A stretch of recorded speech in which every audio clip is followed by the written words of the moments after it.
What's up, everybody? Welcome to the Scratch Agency podcast, hosted by Scratch Agents for Scratch Agents. We have a treat for you today.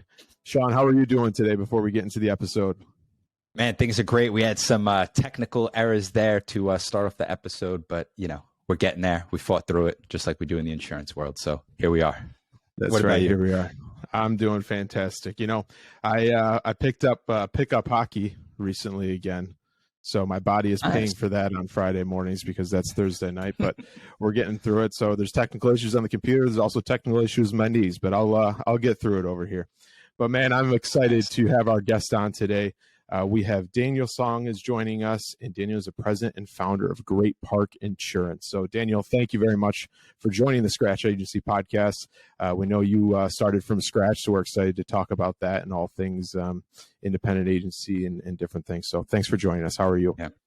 I'm well, Stephen. And Sean, great to meet you. And this is a real treat. And this is it's a passion of mine, talking to other scratch agencies, because there's just nothing like starting from scratch, right? And a lot of times, a lot of us could agree that we probably started below scratch, right? Where we needed that policy commission to pay the bills and, feed the family, feed the kids, buy shoes. So I'm excited to just learn more about you guys and share what I have to share. Yeah, absolutely. Well, we appreciate you again taking the time. I think that's, the exciting thing about what we're trying to do with the show here is just document the journey for maybe those people out there that are wondering, hey, what does it look like for you to take the jump and do that? And what are some of the trials and tribulations along that? So speaking on that, why don't you tell us your story? How did you get into the industry? Touch on starting scratch and what it was like for you. Yeah, it's my journey was, I grew up in Korea, 74. I'm 43 now. I came to the U.S. right around when I was 3 years old in 82. I woke up and my dad said, "Hey, look, mommy's gone. She left us." So it's my dad, me and my sister. We came to the States 2 years later. So when I was 5 years old, and I was a weird kid. I never felt like I fit in. Being Korean and living out here in California. If you're not studying to be a lawyer, doctor, engineer, I mean, you have failed in life. It doesn't matter how successful an entrepreneur you are, you have failed in life. At least that was my generation growing up. But I never learned the language. I flunked first grade, and I remember it was I had a lot of insecure moments, and I remember even being in first grade, starting the school year, second grade. All my friends moved up. But I thought, hey, great. It's the first year or the new school year. And, I don't know if you guys did this as a kid, but growing up, we were so excited for that first day of school. The night before, we would get our new shoes ready. We would get our shorts, our shirts, and we would lay it all there because in the morning we would get ready and put those on, and we'd be excited to go to school, see our friends, see who our teacher is. So I remember that day, and I remember getting first day of school, and my friends, when I was so excited to see them, they wouldn't talk to me because I was a lower classman now because I flunked first grade. But being in the first grade class, I didn't feel like I fit in because I was older, right? And they were kind of, laughing at me and everything else. And I remember even at recess, the recess was probably the worst part of the day because you didn't have any friends. And I remember I would walk really fast to the football field, to the soccer field. And when I was done, I would walk really fast to the basketball courts because if you walk fast, you look like you're busy and you have somewhere to go, right? Mm-hmm. And then after so many days of doing that, I remember just going to the bathroom because that was just a safe place. I never really learned how to read. I didn't know the months of the years or the days of the week until probably later in elementary school, and just really insecure. And then I kind of grew up, my parents, they started a business, very successful. And then at one point, they were struggling, I think when I was in high school. And I remember it was a family of six. I have a brother and two sisters, and we were living in a 2-bedroom apartment. My sisters would come home from college and they would sleep on the bed. And my brother and I, we would sleep next to the bed on the floor. And my parents obviously had the master bedroom. So this was my senior year of high school. My brother and I would say, you know what, we're just not, we didn't get into the schools that we wanted to get into. And we just knew, I wasn't smart. And college wasn't for me. So we decided to go into the Marine Corps. So probably about a week after we graduated high school, we were on the bus, and my first duty station was in Okinawa, Japan. And then my last duty station was down here in San Diego, Miramar. I got discharged and then I met my wife down there. She's not military, but she lives down there, and we got married. And after I got discharged, I went to City College, and I transferred to USC. And while I was going to USC, we got married. And I thought, you know what, I'm a husband now. I should be providing for my family. So I got a part-time job at a mortgage company. And this was probably back in 02, 03, and during the heydays of the mortgage business. And within 5 minutes of me being in that office, I was on the phone selling mortgages. I've never had a real job in my life. And within 5 minutes, I was speaking to homeowners who were 30, 40, 50 years old, giving them advice about how to handle their mortgage. And I was pretty darn good at it. So after a few months, I said, you know what, I could do this. So I opened my own mortgage office. We had about 15, 16 loan officers, about 2, 3 processors, and we were making good money. Now, you got to remember, this is a kid who never had any money, didn't know how to handle money. Outside of the office, just my personal production with my own pen, my best month in commission was 100,000, the next month 75, the next month 50. So here's this 24, 25-year-old kid not knowing anything about money, making $225,000 with his own pen. So, it's just not good. It's not a good formula. So I had a huge ego. I just thought I was walking on water. Didn't think that I was untouchable. So I bought myself a car, bought my wife a BMW or a Mercedes, bought my sister a Mercedes or a Beamer, bought my dad a Beamer, bought multiple houses. I mean, just always eating out, completely reckless. And a couple of years later, right around 07 is really when I got humbled. And that's when the market really changed. And I wasn't these big companies where I could withstand a few bad years. So it went pretty bad for us pretty quick. We lost everything, lost our homes, lost our cars. I mean, we moved around so much. I never updated our address on our driver's license. And, it's really interesting because once you take your kids out of the home that they were in, not because you're moving up never gets old, but we foreclosed on our home. So it was a really interesting experience, and mentally, what you go through there. And I remember the lowest point of my life, and this is when I had my 4th daughter. The lowest point of my life was I had $200 in my pocket, and that was it. $200 with 4 kids. And my wife and I, we would cry at night. We would pray together every night. I remember after tucking the kids in, before we went to sleep, we would pray together. We were just lost. Her parents her dad's a retired pastor. My parents are retired, and we didn't have anybody to turn to. But looking now, that was probably the biggest blessing also, because we had to figure it out. Right? There's no excuses. Everything fell on my shoulders. And my wife, her dream job was to be a homemaker her whole life. So I wanted to make that happen. So, we were on food stamps, we were on welfare. And I remember this moment vividly. And every time, we had Subway last night, right? But Subway has a special place in my heart because back then, they had the $5 footlongs, and I had 4 daughters. So on a Friday night, our evening out, we would get a $5 footlong Subway sandwich. We would cut it up to 4 pieces, and we would give each kid 1 quarter. And we would take them to the park. So they thought they had the best life ever. They were so happy. They were kids. They were so young.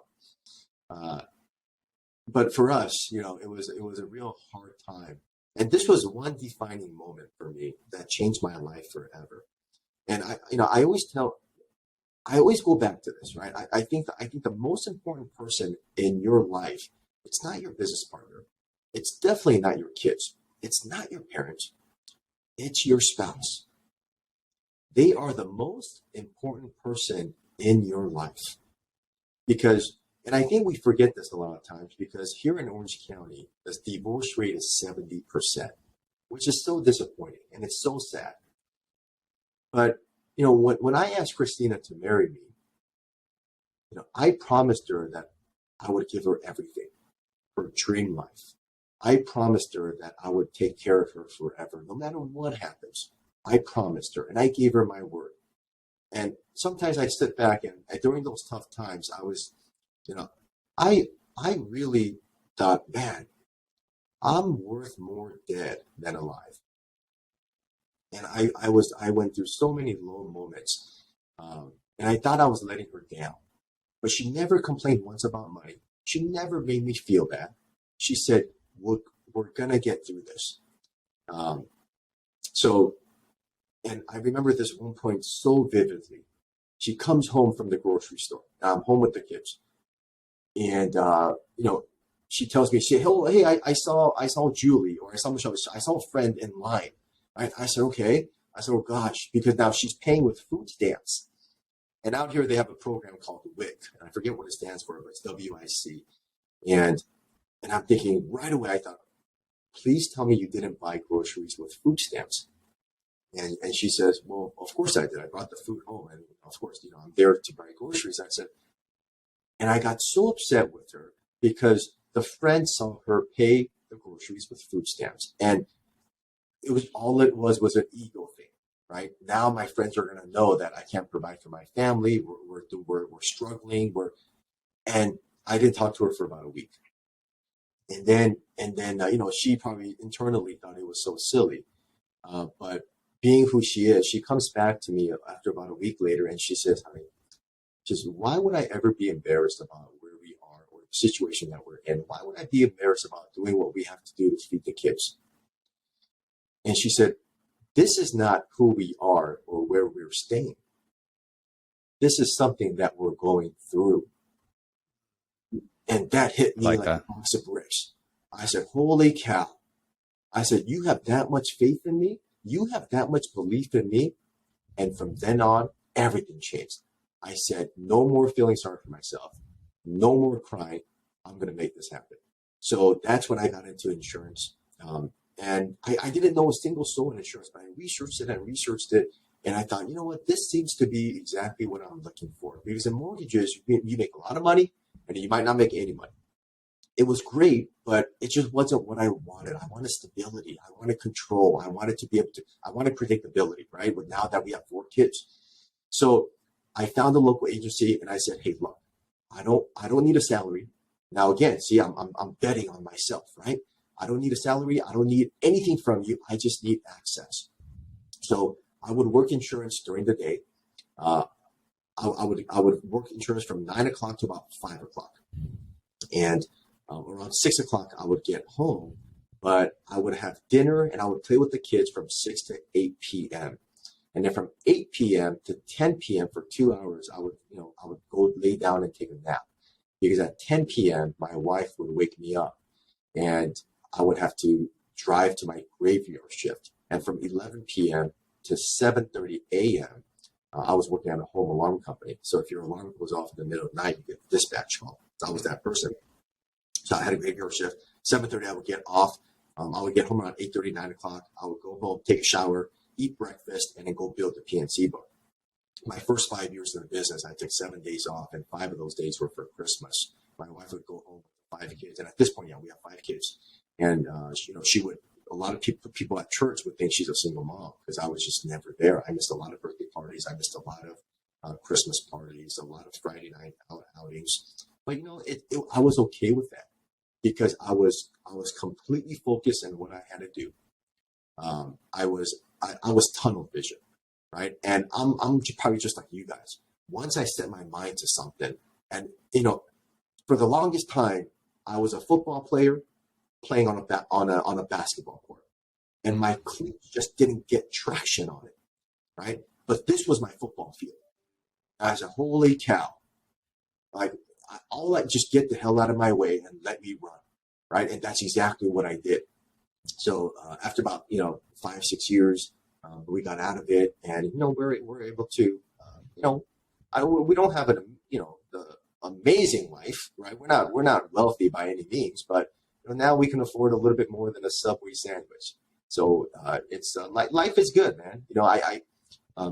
We're able to support my family or my parents. We're able to support her parents. We're able to do a lot of things that we want to do with the kids. And, the best part is that their kids were so young that they don't remember any of this. Right. So that's a very long-winded story to a very short or simple. That's an amazing story. And honestly, I already have a regret that we only scheduled this podcast for an hour, because I feel like we could probably talk for 3 hours with everything that you brought up. But I think just a really interesting part of your story that I wanted to bring it up. And some of it reminds me of myself, as far as you mentioned, going through school, having some insecurities. But then what did you do? Sounds like to me, you took that, used it to motivate yourself and better yourself, got into the mortgage space. That backfired on you, but you didn't give up there. You took that, you used that, almost like having a chip on your shoulder and using that for motivation. And then you go work at an insurance agency, and then you use that to open up your own place. And I think that's just, I think the moral of that story is you use I don't even want to call them negative things that happened to you, because like you said, and I say that about myself too, I feel like the quote unquote bad things that happened to me were a blessing. So you kind of used your blessings to motivate you and push you to the next level. And I think that's just a really cool part of the story that I wanted to touch on. In the middle of Daniel, you telling that story, something that Sean just said, there's a very good saying out there and I don't want to mess it up, so I want to make sure I get it, that not why is this happening to me, but what is this trying to teach me? And, right. I think anybody that's trying to open a scratch agency, anybody that's whatever they're doing, trying to bet on themselves 110%, to your point, has to live by that philosophy. You're going to have the days where you're going to get things thrown at you. You're going to have the days you're going to get kicked 10 steps back. But what is this trying to teach me, and how can I tackle it different? And I appreciate you opening up and sharing that story, because I know there's people that are listening to this podcast who are maybe right now in the middle of it, right? I mean, I'm 7 months in, I'm in the middle of it. I can relate to a lot of the different things that you're saying, and I get it, but it's, what is this trying to teach me? How can I move forward and be better the next time around? So I just appreciate you sharing all that. Yeah. And I think it's something people need to hear, right? It's something that we all go through. And, when guys get together, when I meet people for the first time, I see the flex, right? I see the walls up, and and that's what I love about our industry, is that we can sit down together like this. We can encourage each other, give, because I've been in business now since 2007, and that's not an incredible long amount of time, but in those years I've learned something. So that's what I love about the industry, about how giving it is. I mean, I have friends all over the country, probably just like you guys, and I even have friends that are just a block away from me. But we get together and we share, because there's enough for everybody, and we can all get there for our families. So one thing I wanted to bring up while we're on this topic, in your email, when it comes across, you have on your email, never quit. What does that mean to you? Never quit. That pretty much sums up my life. And it's something that I want to teach the kids. And it's something that, sometimes you just need to hear it. And I did that because we all struggle. And no matter how somebody, I meet people for the first time, and they say, Daniel, man, you're just blowing up on social media. I love your office. I love your culture. You're exploding. And I tell them, whoa, hold on. I said, social media makes it look like it's a lot better than it really is. Trust me. But everybody has tough days. So when I'm communicating with somebody, or when I send somebody a note, even if it has nothing to do with encouragement or something positive, when they see my name, I just want them to realize, hey, that's right, I'm never going to quit. It's just a simple way, a subtle way of just reminding them that if you are going to quit, just quit tomorrow. Just get through today, quit tomorrow. And then when tomorrow comes, quit tomorrow again, the next day. I love that, because I'm not sure if I told the story on this podcast before, but I had a similar story. You were talking about, sometimes you just need to hear it, right? I sat down with a business owner, and this was around the time I was about to be transitioning to opening a scratch agency. So I was still at the previous agency at the time, and I sat down with this business owner. He was a restaurant owner in Manhattan, and he had a few restaurants here and some in Ireland. And he told me, and I kind of told him what my plans were. And he said, Sean, if you're seriously considering this, he said, just make sure you don't quit. If you can push through and get through the hard times, you'll be perfectly fine.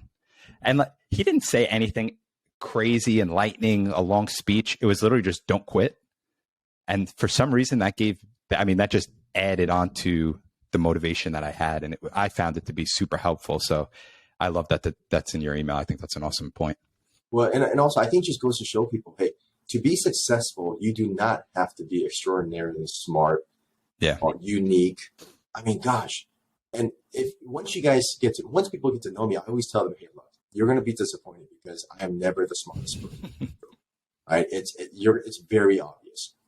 But I'm one of the most disciplined people that I know. And I didn't need all this fancy stuff. I just needed an opportunity. I just needed carrier access. I just needed policy to sell. And it was the daily disciplines every single day that eventually just snowballs. And I know we've all heard it before, and I know it's a cliche, but all you have to do is just show up every single day. I mean, 50% of winning is simply showing up. You might just show up that day and the biggest account might walk through that door just because you're open and just because of your location. I always try to encourage the team members to just simply show up and just be disciplined in your daily habits. Yeah. And Daniel, first off, thank you for your service. Do you think the discipline comes from your military experience? I don't think it comes from it, but as a child, when I went to the Corps, I was 18 years old. And my dad was very disciplined in his regimen of building his business, where he would go out every single day at 4 a.m. So I saw him be very consistent. The military, they didn't teach me discipline, but they showed me what hard work, discipline, and respect looked like. So, the motto in the Marine Corps is mission accomplishment, right? It doesn't matter. You just get it done. And then the second is troop welfare. But so that really just showed me, what hard work and discipline looked like. And I was able to kind of, take that over into the civilian world. But yeah, it was one of the best things I ever did in my life was go to the military, because it really gave me structure. It gave me discipline, and what I needed to do. Yeah, I feel like it gives you good. You get it increased my attention to detail for sure. I feel like that was one of the. I know Air Force is a little different than the Marines, but as far as what we learned in boot camp and even when we got towards the electrical work on the aircraft and whatnot, the attention to detail was, oh my God, put the screwdriver turn it 3 times to the right. The attention to detail is just out of this world. And I feel like that little aspect does translate well into the insurance space. So I just find it interesting. I feel like a lot of good qualities from the military do transfer over into the insurance world. Yeah. Yeah. And well, thank you for your service too. So did you go straight out of high school? No, I didn't go straight out of high school, but pretty close. I tried college out for, I want to say, about a year. And then I took the leap into the Air Force. And I had a buddy who was in the military. He kind of told me about the benefits. And at the time, I just didn't know what I wanted to do with my life. I didn't know what my passion was. I didn't know I didn't even know about insurance at the time. And a buddy of mine explained it to me. He just said, hey, listen, if you're not liking college, you don't know what you want to do, I think this would just be a good stepping stone for you. Just sign up for the contract, go to boot camp, and maybe you'll figure it out. And for whatever reason, I just took his advice and signed up, went to boot camp, did my time in Texas and my training in Texas. And then I was never deployed anywhere. I was always in the United States. And I was actually stationed right on Long Island by my home. So it was, I was very lucky and it was convenient for me. But like you said, I learned a ton from it. And I'm very thankful that I did it. Good for you. Good for you. Thank you.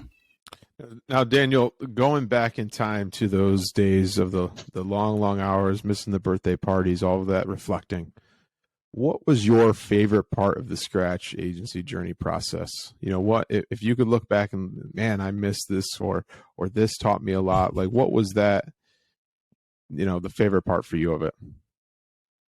You know, back then it was probably the worst part of it, and now I actually miss it quite a bit.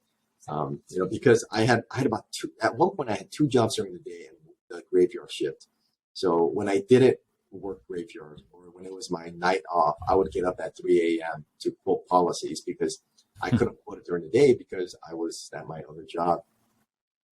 And I had a system, right? But you know, quoting and binding, I actually miss it now. I actually miss it. And you know, if you're starting scratch for the first couple of years, that's all you're doing. And then, you know, 6 months into it, or maybe 12 months into it, you know, now you're servicing as well because renewals are coming up.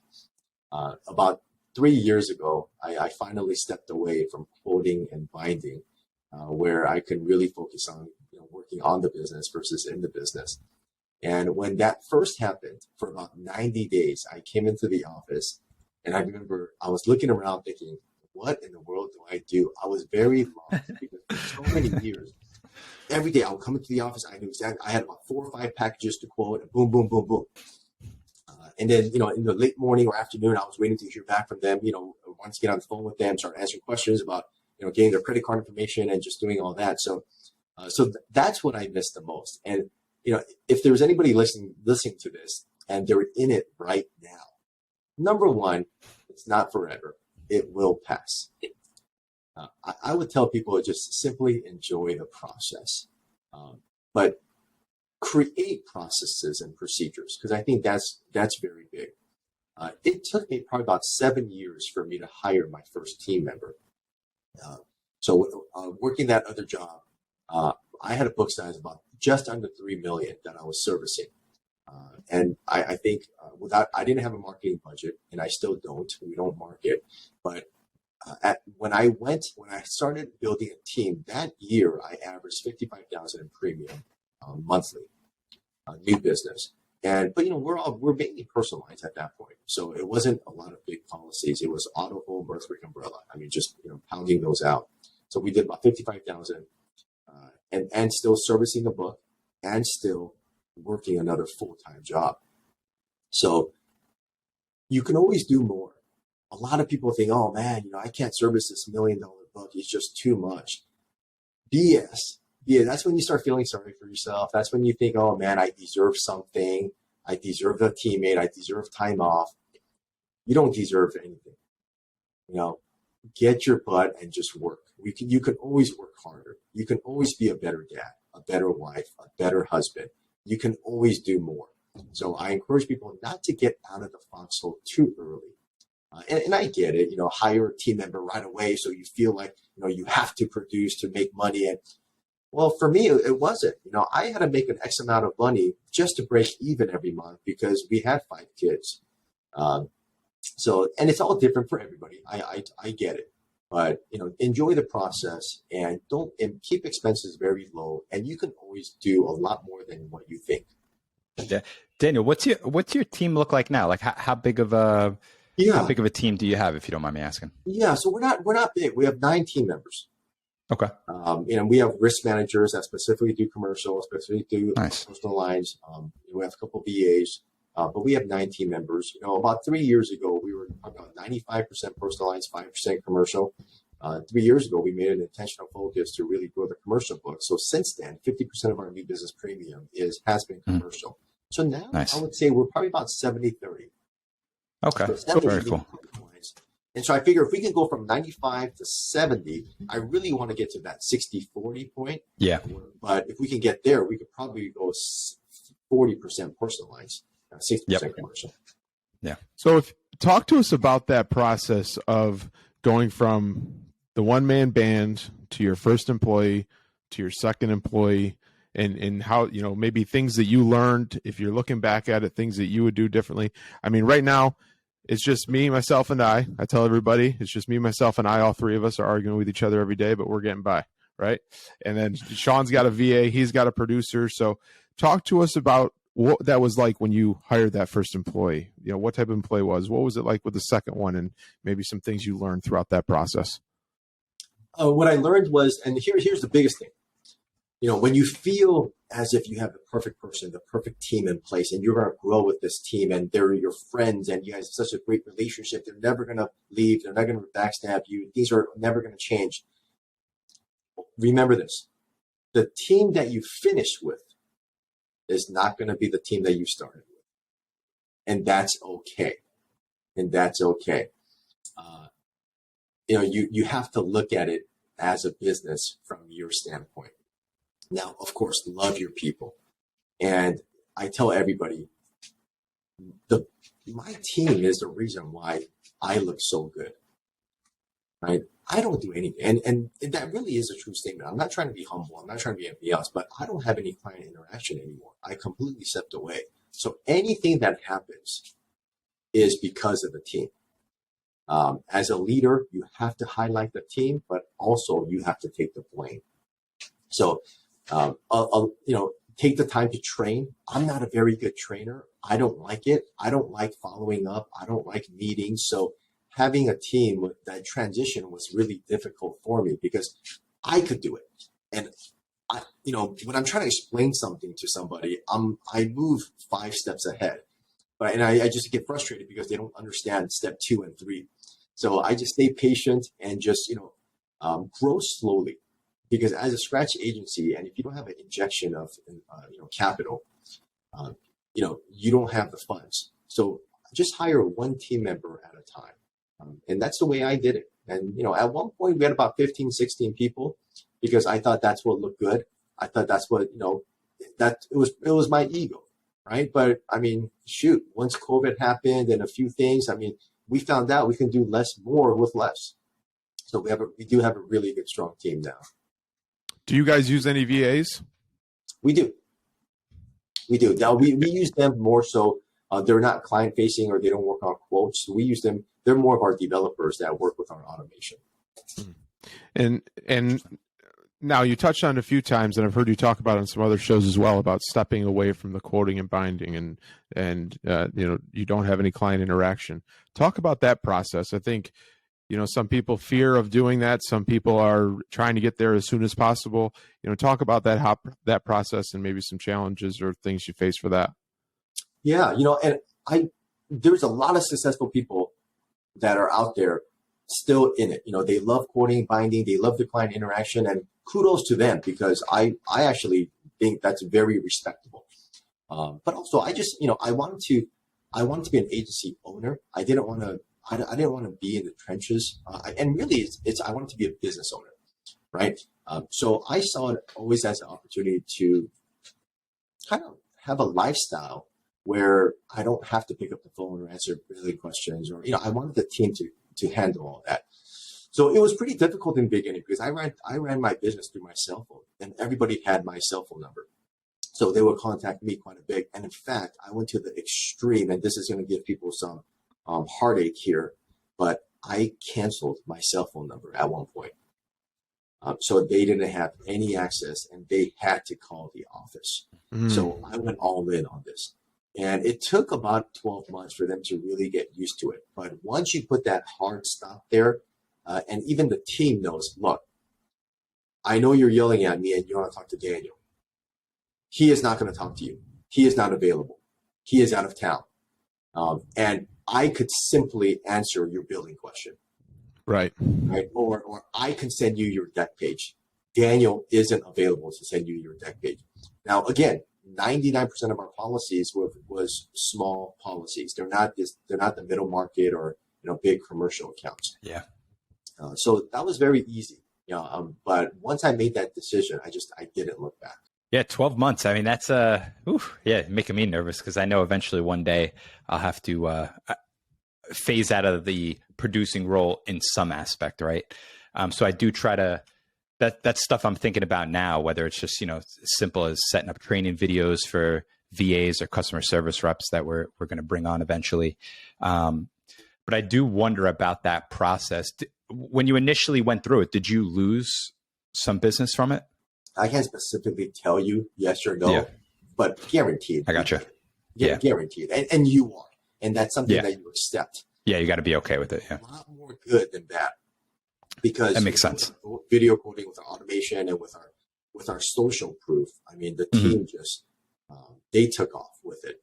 And I noticed once I stepped away from coding and binding, we wrote more business than I ever have before. Because remember, by myself, I wrote 55,000 new business premium. But there's been months where we're writing hundreds of $1,000s in a given month. So by far, the good is worth the bad. So do you look at yourself, Daniel, as more of like the business owner, team leader, and visionary, so to speak? Like you're trying to figure out different things that you can do within the agency to enhance the technology or enhance the automation and things like that? Yeah, that's definitely a focal point of ours now. And then also, there's so in the beginning part of my career, I was so focused on paying the bills. And I never popped up my head and started doing what you guys are doing. I think you guys are so brilliant. You're light years ahead where I started connecting with people. This business is all about relationships, but it took me about 6-7 years to do that. So now, I mean, I'm at a point where I'm attending a lot more industry events. I'm part of a lot more masterminds now where I travel. And, I speak at certain events, but it's a really cool place to be in because now I feel as if my whole mission is just to give back to the industry. Because the industry has given me so much and my kids and my wife so much. So that's what I really, really enjoy about my career now is that I get to help others, right? And kind of share some of the things that we're doing right. That is one thing over the last 7.5 months of being an agency owner, being in the IOA group now, connecting with some folks there, meeting different people. It is just baffling how kind and genuine the people in our industry are. I think people from the podcast that are listening know my story at this point, but I was from a family business. I was not in ownership. And when I transferred to the ownership and now had access to some more of these connections, everybody, when I went to the IOA conference in Nashville, I was only a month and a half in to the agency. And, someone would come up, hey, how long have you been an owner? Oh, 4 weeks. And it was, here's my card. Let me know how I can help. Every single person. And, so I mean, it's just amazing to me how genuine everybody is and how kind everybody is to just reach out and help. Yeah, that's right. And there's so many different ways to get there. What really works for us doesn't necessarily mean it's going to work for somebody in New York, right, or Florida, or what have you. But yeah, there's so many different ways. And one of the ways that we really grew was by social proof. So even to this day, we don't have a marketing budget. My risk managers, I want to say to a certain degree, and it's okay if they listen to this because I tell them all the time, I say they're spoiled because none of my people have ever really made an outbound call because of the time and we just invested in social proof because it's not what we say about us, it's about what others say about us. So, we've achieved the #1 agency in the country on Yelp. So we have a really strong Yelp page, but also we have great Google reviews. So when people find us online, it's almost a guaranteed sale. Yeah. Yeah, I think you have, what is it, Stephen, almost 500? I was telling Sean before this morning, I was doing some research. You guys are sitting at 499. And I was like, I got to give Daniel a Google review for how good of a guy he is. And I know what the type of agency he runs. I I can't do the 500. The team's going to be all excited to hit 500. Who's this Stephen guy from New York? Yeah. So Google, we're almost at 500. And on Yelp, I think we just passed 700. That's incredible. I mean, talk about that. Besides the great orange brand, shout out to Orange Logos. Let's go. Besides that, what do you attribute that to in getting the team's buy-in of the brand? I mean, your social is amazing. I think you're over 1 million TikTok followers. Is that right? Yeah, that's right. Yeah. So talk a little bit about that for the people, because I'm in the same boat. I haven't made a cold call my entire 7 years in the career. I attribute all my business to relationships and referral-based business. And so I want to grow my agency exactly how you're operating through that referral-based business. So what has worked so well for you as far as that? Well, back in the day, over 10 years ago, again, didn't have any money. And I thought, okay, well, let me try this Yelp thing. And Yelp wasn't what it is now. And out here, Yelp is huge. I mean, when my wife and I, we travel somewhere, Yelp is the first place we go to find restaurants and hotels and things. So we started doing it one review at a time. And we were just very consistent in our ask. Now, by no means is it an accident. We ask every single time, and it's part of our automation. But and we just start building it throughout the years. And then once I started, I think we were around 300 or 350 or so when I started building a team. So I was able to get it up to that point by myself. And then once we built the team, it started taking off. But just like anything else, you are going to go through some frustrations with it. And I remember this one weekend, it was Friday, and we were at 440. And over the weekend, we got 5 or 6 more reviews. So we were so excited that Monday morning we were going to come in and it was going to be 446 or so. And instead of increasing, Yelp took 30 of our reviews out. So we ended up being around 400 reviews. But again, right? It's all about the leadership and how you handle that. We don't get too excited. We don't get too down about a review. And the most important thing that I teach the staff, the biggest sale of your life or the biggest review of your life is the next one and the next one and the next one. So if we have a huge sale, we're going to celebrate it about 5 minutes. And then I'm constantly asking them, what else do you have in your pipeline? What else is going on? How can we replace this one and have the next one be our biggest? So again, when we get disappointment, not a big deal, right? Because we'll cry about it for about 5 minutes, but we're on to the next one. Yeah. We're on to the next one. Yeah, 100%. That's a little saying that I used to have too, is like celebrate your wins and your losses the same way. You hit a big account, awesome. Be happy for 5 minutes, move on to the next one. You lose a big account, figure out what you did wrong, 5 minutes, move on to the next one. So I love that phrase. Well, so we want to respect your time here. And before we wrap up, Sean, do you have anything else you want to add before we hit him with the last question here? No, that's it. I think we touched on almost everything. Like I said, I could probably talk 2 more hours with Daniel, but let's respect his time and hit him with that last question. So Daniel, we've been asking everybody that comes on the show, if you woke up tomorrow and were challenged to start another scratch agency, what would you do differently this time around? You know that saying, niches to riches. Yeah. I would pick a niche and I would stay in that lane. Very good advice. And Daniel, why don't you let them know where they can get in touch with you or follow you on your social medias and stuff like that before we wrap up? Yeah, Facebook is probably the easiest way. Just send me a friend connection on Facebook, and we'll definitely get together there. Awesome. Well, thank you very much for joining us. All right, everybody, that's another episode of the Scratch Agency Podcast. Thank you for joining us. Do us a favor, like the show, share the show, and subscribe. Most importantly, remember to dig down deep, believe in yourself, and own your own future. We'll see you next week. Take care. Thank you so much for listening or watching that episode of the Scratch Agency Podcast. We really hope you enjoyed it. We hope to see you next time. If you have any questions, you could reach out to myself or Steven on Instagram or LinkedIn, and we'll see you next week.